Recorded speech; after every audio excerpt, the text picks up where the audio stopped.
इस वीडियो के अंदर दोस्तों हम बात करने वाले हैं कि आप यूनियन बैंक ऑफ इंडिया के अंदर जीरो बैलेंस सेविंग अकाउंट घर बैठे ऑनलाइन किस तरह से ओपन कर सकते हैं। इस वीडियो को एंड तक जरूर देखना, चैनल को भी सब्सक्राइब कर लेना। यूनियन बैंक ऑफ इंडिया के अंदर अकाउंट ओपन करने के लिए सबसे पहले हम कोई ब्राउजर ओपन कर लेते हैं। यूनियन बैंक ऑफ इंडिया इस तरह से गूगल पर सर्च करते हैं और यहाँ पर इस अकाउंट के बेनिफिट के बारे में और सब कुछ हम जानेंगे। इस वीडियो को एंड तक जरूर देखना।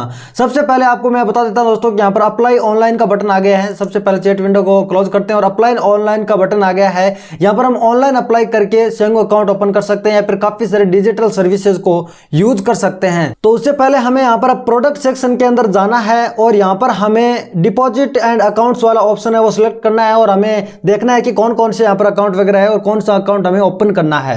यहां पर हम सेविंग बैंक डिपॉजिट प्रोडक्ट इस पर क्लिक करते हैं और हमारे सामने काफी सारी लिस्ट आ जाएगी सेविंग बैंक डिपॉजिट प्रोडक्ट्स की। यहां पर सेविंग अकाउंट बहुत सारी वैरायटी के हैं, अलग अलग लोगों के लिए अलग अलग अकाउंट बने हैं, तो उस हिसाब से आप देखना। लेकिन इस वीडियो के अंदर हम जीरो बैलेंस सेविंग अकाउंट के बारे में बात करने वाले हैं जो कि यूनियन बैंक ऑफ इंडिया के अंदर ओपन होता है। तो उसके लिए हम सबसे नीचे चलते हैं और यहाँ पर आप देख सकते हैं कि यूनियन डिजिटल सेविंग अकाउंट है यूडीएसए। इसके मोर वाले बटन पर क्लिक करते हैं तो यहाँ पर इसकी फंक्शनलिटीज वगैरह और इसके बेनिफिट वगैरह हमें सब कुछ मिल जाता है। यानी कि इस अकाउंट का नाम है यूनियन डिजिटल सेविंग अकाउंट यूडीएसए। और इसकी एलिजिबिलिटी की बात करते हैं तो कोई ज्वाइंट अकाउंट वगैरह है यूनियन बैंक ऑफ इंडिया के अंदर तो ओपन कर सकते हैं, अदरवाइज कोई बात नहीं है। यदि आपकी एज 18 साल से ऊपर है और आपके पास आधार कार्ड और पैन कार्ड है तो आप आसानी के साथ इसके अंदर अकाउंट ओपन कर सकते हैं।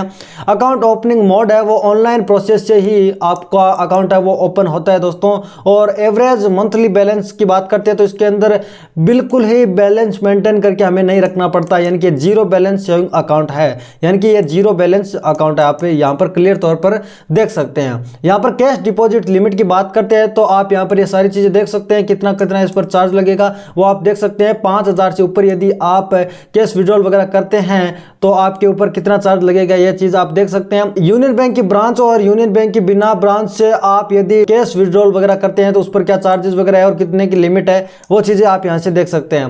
कार्ड की बात करते हैं तो इसके अंदर क्लासिक डेबिट कार्ड हमें मिलता है और इश्यू फीस उसकी 0 है और एनुअली जो चार्ज लगता है वो तो लगेगा ही दोस्तों। 200-300 रुपए का चार्ज हर बैंक एटीएम कार्ड का लेती है। इसके एटीएम के ट्रांजैक्शन की बात करते हैं तो कितना ट्रांजैक्शन फ्री है, तो यूनियन बैंक से ट्रांजैक्शन करते हैं यानी यूनियन बैंक के एटीएम से तो 5 ट्रांजैक्शन जो कि फाइनेंशियल एंड नॉन फाइनेंशियल दोनों ही फ्री है 1 महीने के लिए। और 3 अलग बैंक के एटीएम से यदि आप करते हैं तो फ्री है। अब फाइनेंशियल और नॉन फाइनेंशियल का मतलब आपको नहीं पता तो मैं आपको बता देता हूं। यदि आप स्टेटमेंट वगैरह निकालते हैं या बैलेंस चेक करते हैं तभी तो ये होगी नॉन फाइनेंशियल। और यदि आप पैसे का लेन देन करते हैं यानी पैसे निकलाते एटीएम से पैसे जमा करते हैं, यदि आप ऐसा काम करते हैं पैसे से रिलेटेड तो यानी कि आप मनी ट्रांसफर करते हैं या मनी निकलाते हैं या जमा करते हैं तो ये होते हैं दोस्तों फाइनेंशियल ट्रांजैक्शन। आपको financial and non financial transaction के बारे में पता चल गया होगा। अब दोस्तों उनकी कैश डिपॉजिट लिमिट की बात करते हैं तो 25,000 रुपए जीरो बैलेंस सेविंग अकाउंट इसके अंदर ओपन करते हैं तो एटीएम की कैश लिमिट है। और पीओएस लिमिट की बात करते हैं तो 50,000 रुपए पर डे है जो कि काफी है यदि आप zero balance saving account open करते हैं। तो यहाँ पर personal accident insurance death cover with account की बात करते हैं तो 5 लाख रुपए का फ्री आपको डेथ कवर मिलता है। तो आप अपने हिसाब से देख लेना, बाकी आप इसकी सारी डिटेल है वो यहाँ से पढ़ सकते हैं। अभी यदि आपको अकाउंट ओपन करना है तो आपको यहाँ पर होम पर चले जाना है और उसके बाद में अप्लाई ऑनलाइन वाला ऑप्शन है हम सिलेक्ट करेंगे। यहाँ पर अप्लाई ऑनलाइन, उसके बाद में हम यहाँ पर सेविंग अकाउंट फाइंड करेंगे। यहाँ पर चैट विंडो बार बार आती है, इसको बंद करते हैं। अप्लाई ऑनलाइन यहाँ पर सर्विसेज मिलती हैं। यहाँ पर आपको सेविंग अकाउंट दिखता है तो अच्छी बात है, अदरवाइज यहाँ पर मोर पर क्लिक करेंगे, मेनी मोर पर। यहाँ पर हमें मिल जाएगा ओपन अकाउंट ओपनिंग यानी ऑनलाइन अकाउंट ओपनिंग, इसको सेलेक्ट करेंगे। उसके बाद में आप saving account online NPS online re KYC क्या करना चाहते हैं तो आप ऑनलाइन सेविंग अकाउंट को सिलेक्ट करेंगे, यानी हम यहाँ पर सेविंग अकाउंट ओपन करना चाह रहे हैं। यहाँ पर एक पॉपअप विंडो दिखता है कि to open saving bank account through online following are the, यहाँ पर ये चीजें हैं वो फॉलो करनी पड़ेगी। आपके पास आधार कार्ड होना चाहिए, आधार कार्ड के साथ मोबाइल नंबर लिंक होने चाहिए, ठीक है, पैन कार्ड होना चाहिए, रिसेंट स्कैन इमेज होनी चाहिए आपके पास, आपको एक फोटो खींचनी है, ठीक है, और उसकी साइज है वो आपको कंप्रेस करके रखनी है 20 KB से 50 KB के बीच में ही उसकी साइज होनी चाहिए जो फोटो आप स्कैन करके रखते हैं।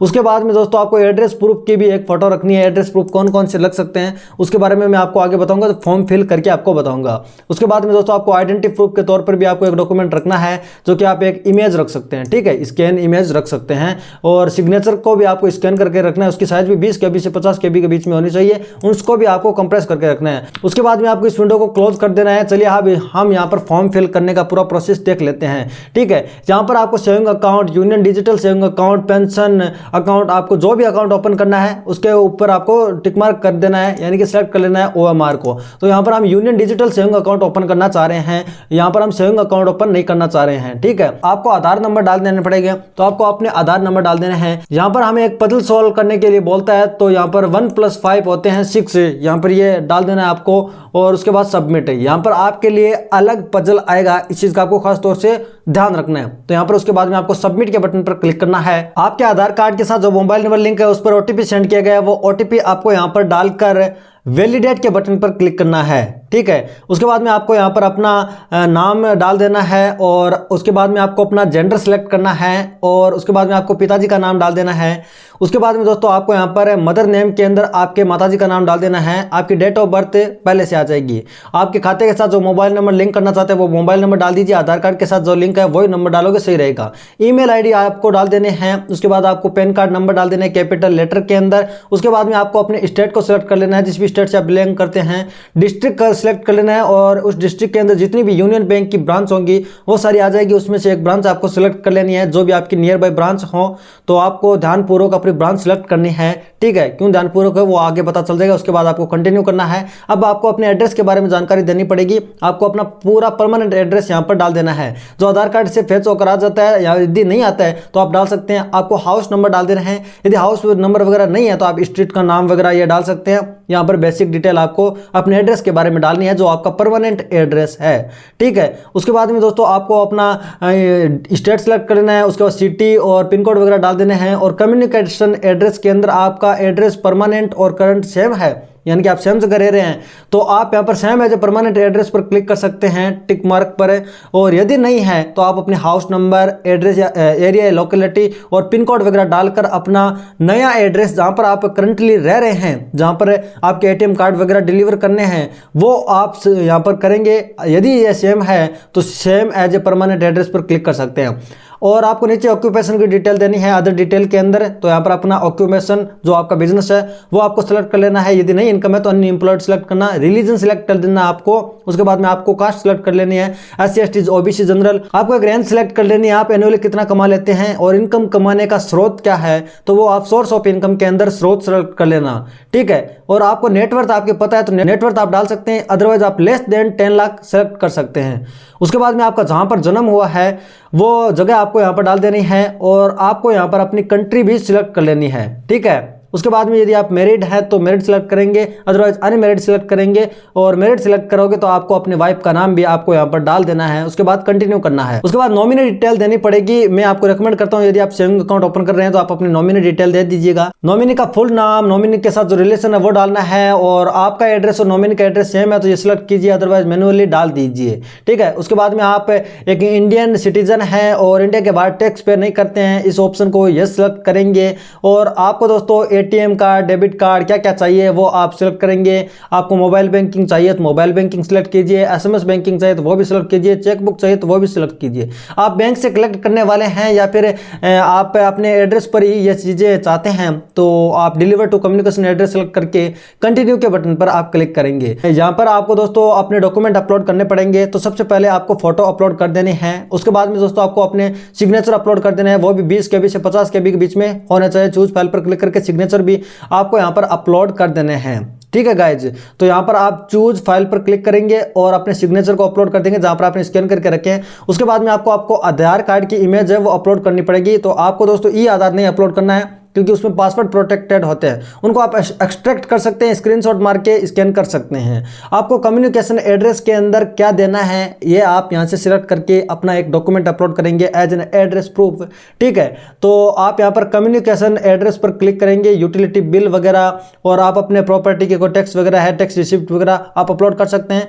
और यदि नहीं है तो आप सेल्फ डिक्लेरेशन भी दे सकते हैं कि आपके पास एड्रेस का कोई प्रूफ नहीं है। सेल्फ डिक्लेरेशन फॉर्म का लिंक डिस्क्रिप्शन के अंदर दे दूंगा, आप वहां से डाउनलोड कर सकते हैं। उसके अंदर लिख सकते हैं कि हमारा ये एड्रेस है और इसका कोई प्रूफ नहीं है, आपको सिग्नेचर कर देने हैं। तो आप यहाँ पर सेल्फ डिक्लेरेशन सेलेक्ट करके भी अपलोड कर सकते हैं, और यदि आपके पास डॉक्यूमेंट है तो आप वो भी अपलोड कर सकते हैं। यहाँ पर आप उसके बाद कंटिन्यू करेंगे, आपको अपने रेफरेंस नंबर दिख जाएंगे एप्लीकेशन के, उस रेफरेंस नंबर को कॉपी कर लेना, इससे आप अपनी एप्लीकेशन का स्टेटस ट्रैक कर पाएंगे। उसके बाद में दोस्तों आपको यहाँ पर दिखा देता है अपनी ब्रांच का नाम, और इस एप्लीकेशन के फॉर्म को 30 दिन के अंदर अंदर जमा करना पड़ेगा, ये बोल रहा है।